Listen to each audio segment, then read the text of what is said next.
Haryana private school association का बड़ा ऐलान। नियम 134A के तहत स्कूलों में नहीं देंगे दाखिले। पिछले 7 वर्षों से निजी स्कूलों का शिक्षा विभाग पर है बकाया। पहले शिक्षा विभाग पिछले 7 वर्षों का करे भुगतान के बाद ही नियम 134A के तहत निजी स्कूलों में होंगे दाखिले। एसोसिएशन के निर्णय से बच्चों के भविष्य पर लटकी तलवार। रेवाड़ी से राजकुमार की रिपोर्ट। आप हमारे चैनल को लाइक, सब्सक्राइब, शेयर करें।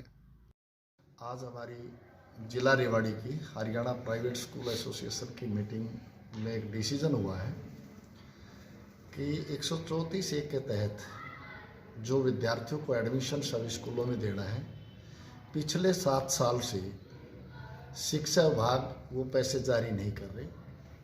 अगर शिक्षा विभाग पहले 7 साल के पैसे जारी करें, सरकार जारी करे, उसके बाद ही हम 134A के तहत एडमिशन देंगे। अदरवाइज 134A के तहत हम एडमिशन नहीं देंगे। हम पढ़ाने के लिए तैयार हैं बच्चों को 134A के तहत, लेकिन जब तक 7 साल का भुगतान नहीं होगा हम किसी भी 134 के तहत एडमिशन नहीं देंगे। तो क्या आपने जो 134A के तहत पैसे लेने की प्रक्रिया जो थी वो फॉर्मेलिटी सही पूरी की सरकार से? देखिए, वो हमारी सबकी प्रक्रिया यानी BO और DO's ऑफिस से अनेक बार रिमाइंड देने के बाद भी कुछ स्कूलों को जारी हुए हैं, गिने चुने स्कूल हैं, उसमें मुट्ठी भर स्कूल हैं। हम चाहते हैं कि जहाँ भी जिन स्कूलों में 134A के तहत पढ़ते तमाम सभी स्कूलों को पिछले 7 साल से वो भुगतान किया जाए, उसके बाद हम एडमिशन देंगे।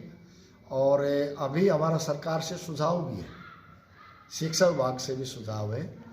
सरकार से हम मांग करते हैं एसोसिएशन कि जो विद्यार्थी आप गरीब बच्चों को हमारे पास पढ़ाना चाहते हैं, गरीब के पेरेंट्स के उनके अपने खाते में सीधा पैसा जाए उनके अकाउंट्स में, और पेरेंट्स उसके बाद अपने चॉइस के आधार पे, बच्चे के चॉइस के आधार पे जहाँ भी उनको पढ़ाना चाहते हैं, जिस स्कूल में पढ़ाना चाहते हैं उनको जो है पढ़ाए। हमें किसी प्रकार की कोई आपत्ति नहीं है, लेकिन सरकार अपने स्तर पर उनके अकाउंट्स में पैसे दे डालें ताकि हमें समय पर फीस मिले।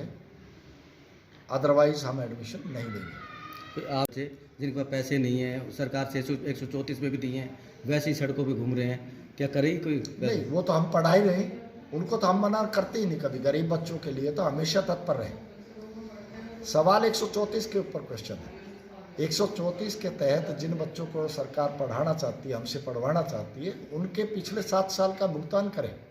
बाकी हम गरीब बच्चों को पढ़ाने के लिए कोई मना नहीं, कोई स्कूल मना नहीं करेगा, लेकिन राइट टू एजुकेशन के तहत जो पैसा हमें चाहिए, जो सरकार ने तय कर रखा है, वो उसका भुगतान करें। जो आपका अधिकार है, जो हमारा अधिकार है। सर, मैं इनका जवाब दूं कि क्या हम गरीब बच्चों को पढ़ाना चाहते हैं?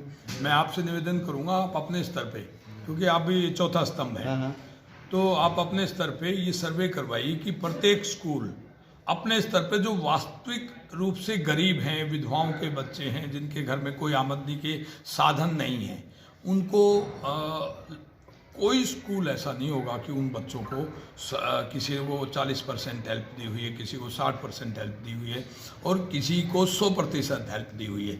ना तो ये ब्यूरोक्रेट्स जानते हैं कि कौन गरीब है। आपने BPL का मुद्दा सरकारें आज तक नहीं सोल्व कर पाई हैं। मैं चंडीगढ़ मीटिंग में था अधिकारियों के साथ, उसमें मंत्री जी भी थे, और वो इस बात को बात कर रहे थे कि देखिए 4-4 गाड़ियां खड़ी थी और उन्होंने BPL का कार्ड बनवाया था, आपकी जानकारी में भी होगा।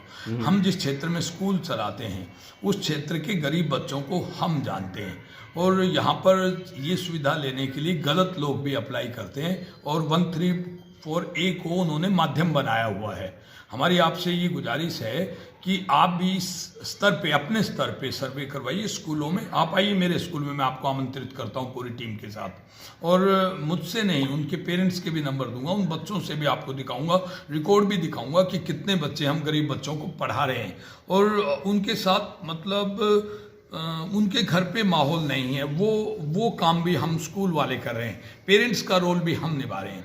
सरकारों का एजेंडा वोट बैंक बढ़ाना होता है, मैं बिल्कुल खुलेआम इस बात को कह रहा हूँ, और आप भी इसको स्वीकार करेंगे।